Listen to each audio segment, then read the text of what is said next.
Hello, Marky Dragon, also known as Marcus Eikenberry in real life, and welcome to another episode about the cryptocurrency 30-day challenge.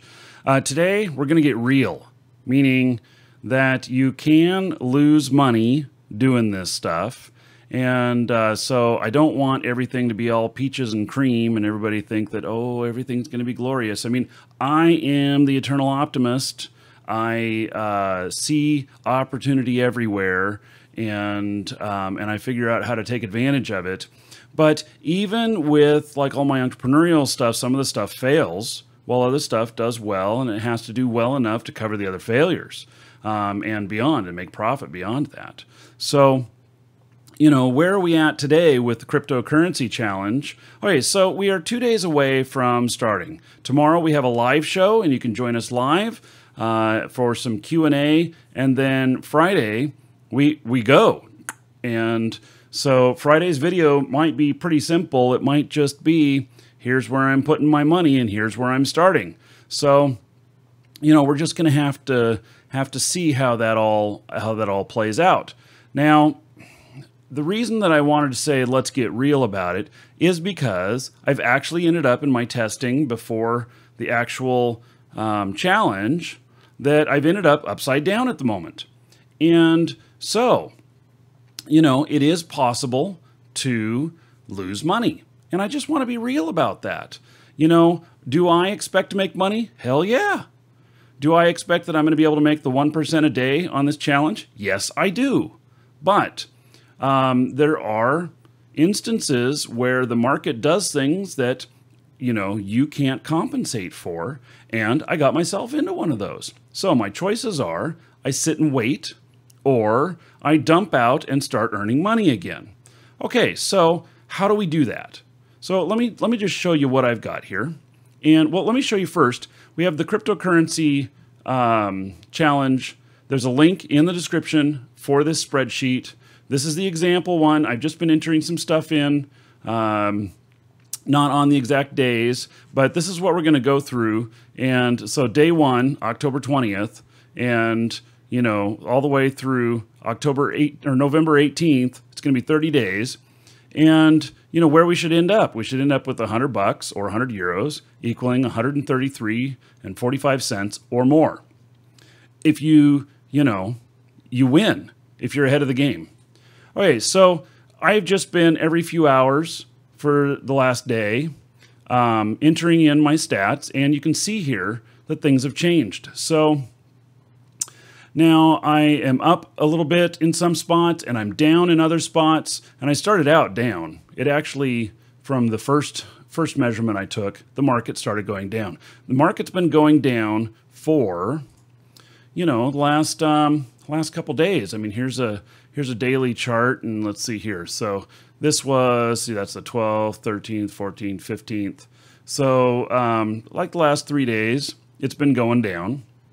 And because of that, I have money stuck up in here. So, you know, what's the deal? What do I do? Well, so this shows that I've been taking some losses, and including that, you know, it says that basically I am at a value as of an hour ago, checking this stuff, I'm at a value of $487, where I was at a high of 532. Now, does that mean that I'm going to lose money? Or that I've already lost money? I mean, really, the value is when you cash out. So you can't count something that you haven't turned back into currency like US dollars or euros. It just can't be counted. You can count it, but it's not real until you convert it. Because until you can spend it, or until you do spend it, it's just out there. It doesn't really mean anything. Because you can plan, okay, tomorrow I'm going to go buy something for Bitcoin, and I'm going to go do this, and I'm going to get the value out of it, and then Bitcoin drops 10% in the next day. And so you just lost 10% of your value you had there, and you may decide, well, I'm not going to buy today. I'm going to wait for it to go back up. So you see what I mean? You have to convert it out in order for it to count. So otherwise, it's just value that's in play. And until it's realized, that's what it is. So anyway, I have been going down as the market's been going down. Now, if the market were going up, this would be going up.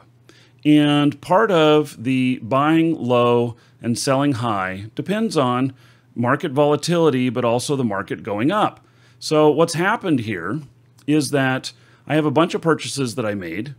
I have a whole 2.9 Litecoin currently. And so that's, that is, I don't know, what does the sheet say that that's worth? Let's see, I entered it in here. It says it's worth $163. And it says I dumped out of my Ethereum. So I took a loss of about $3 on my Ethereum, and because I was worried about that, and I just kept seeing it go down, and I was waiting for it to sell, and I knew that tomorrow night I'm equalizing everything to start for this for the challenge, and so I'm throwing everything over to my Coinbase account, and except for $100 in cash, and so I got out when it was at about 310, 311, and so and now it's 299. Now, this is a buyer's market right now. So if I had money, I'd be like, I think this would be a good time to buy. But I've got everything all tied up. So I've got it tied up in Litecoin, and I've got it tied up in Bitcoin. And so now here's what I've done is that I've purchased these Litecoins, and then I added $1 on the resale. And so the first one will sell at $60.22. That's actually a little more than half a coin.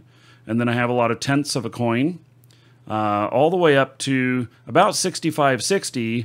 And then I have one that's all the way up at 67. That one was from a couple days ago, 3 days ago. So I just been waiting for these. And what's happened is I've tied up all my funds in here. I thought at $60 that it was a pretty good buy, and I just dumped everything I had left into it. So I pretty much figured it would go up. But it didn't. It didn't go up high enough. It did bounce around, but it didn't go up high enough. So now here's where I sit, and the market, who knows how long it'll sit around here. I mean, it could sit here for days. It could just continue to go down. It could whatever. And, the cryptocurrency market is really based off of feeling, not off of value. And what I mean by feeling is how much people actually feel that something is worth. Not based on a company's assets and their infrastructure and their sales volumes. So it's a different beast, unlike stocks. Stocks have real-world measurable things that go against the value of the stocks. And in here, I mean, there are some of those real-world measurable things for cryptocurrency, like, what kind of volumes, currencies are being traded at and everything, what's their daily volume, and and stuff like that. But it's also based a lot off feeling, like rumors, and or actual events happening. So there was a rumor about Amazon going to start accepting Bitcoin, and they say that that's what started propelling things up. I don't know. I also think that the splits coming up or the forks coming up are very advantageous. So, just got to figure out those things. Also, I hope I know you guys want to know about wallets and everything, and I hope to do something, a video about wallets. I am still working that out. I can't give you bad advice.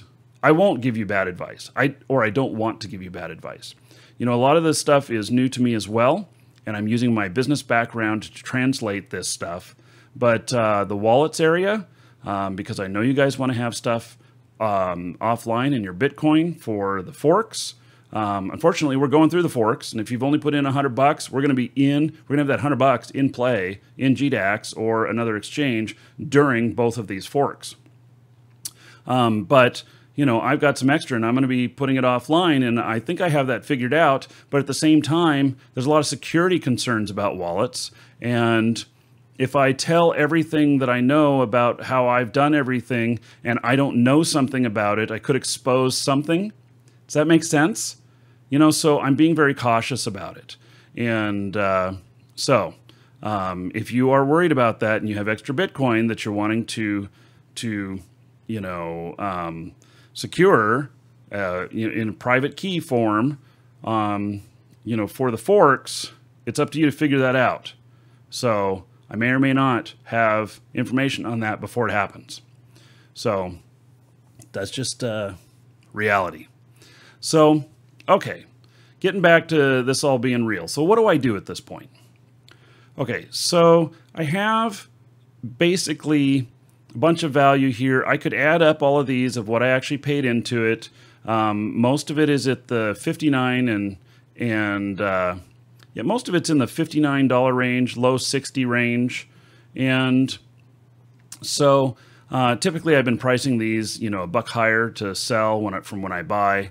And I'm at 56 right now. So I have $150 worth, which tells me that, I'm going to take a bath on $12 in value if I dump it all out right now. Okay, so if I were to dump all of this out and take the loss of 12 bucks or whatever, could I now start trading in it again and make that value back? That's the question.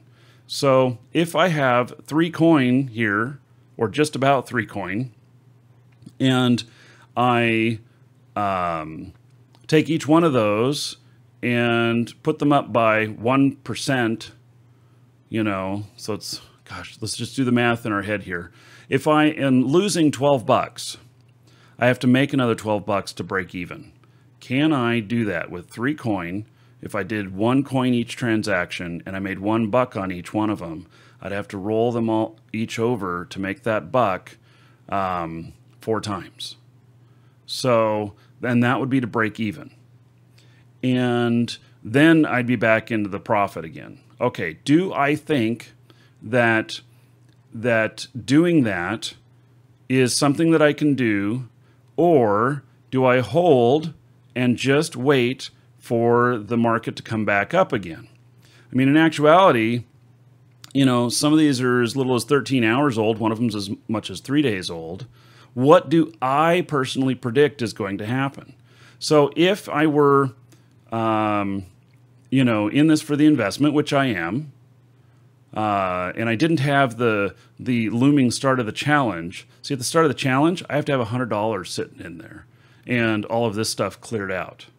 So I got to, figure out what I'm going to do with that.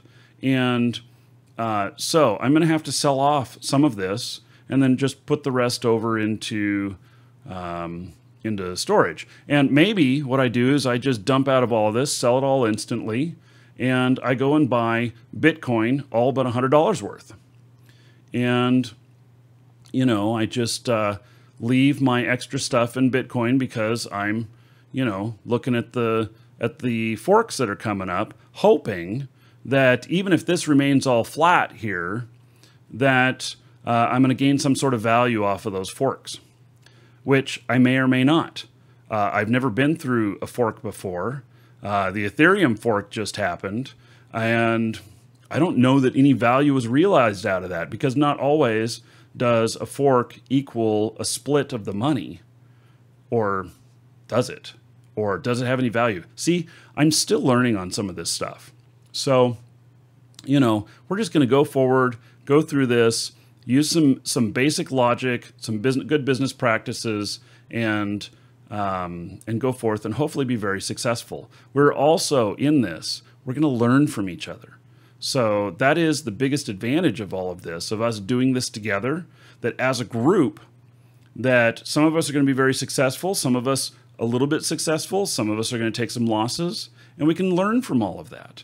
We can all work together and learn from that. So there is a link in the description for Discord, where we've been talking about a lot of stuff. I'm going to ask people to start posting screenshots of successes and failures in there. And it'll be a good place for us to talk. People are already posting links in there and everything. So it's a pretty free-form community in there. There are, you can post comments on the videos as well. So I am checking out all of those. And in fact, many of you, I'm sure, are looking at those as well. So anyway, what we want is the information to flow.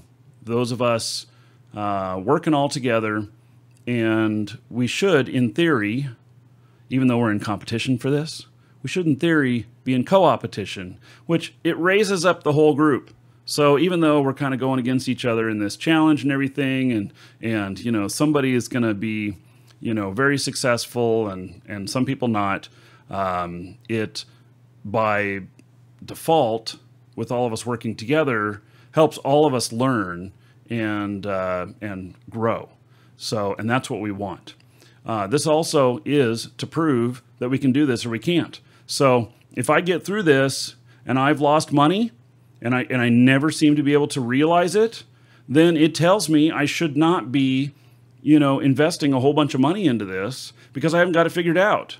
Maybe I need to do another test, you know, with another $100. And if I lose $10 over 30 days or something like that, no big deal, because it's only $10 and it's, you know, call it inexpensive education. But I'm not going to go like throw $10,000 in if I can't do it with $100. And there's other ways to make money in these markets too, like mining, which I do. So, and we will get into that at a further point. Okay, so post your questions here. Make sure you join us for the live show tomorrow if you can, and you know, ask your questions live. We're going to go over everything we can. We're going to do some more trading tomorrow. Hopefully, some of this stuff will sell tonight. I have a long way to go, you know, because it has to go up by, you know, 10% before I start selling. Although it's gone down by 10% in the last, you know, day and a half. So it could happen. Hopefully it does. And so I look forward to seeing you on the live show tomorrow. Leave your comments and get prepared, because Friday is the day we're starting. Gonna hopefully make really good things happen.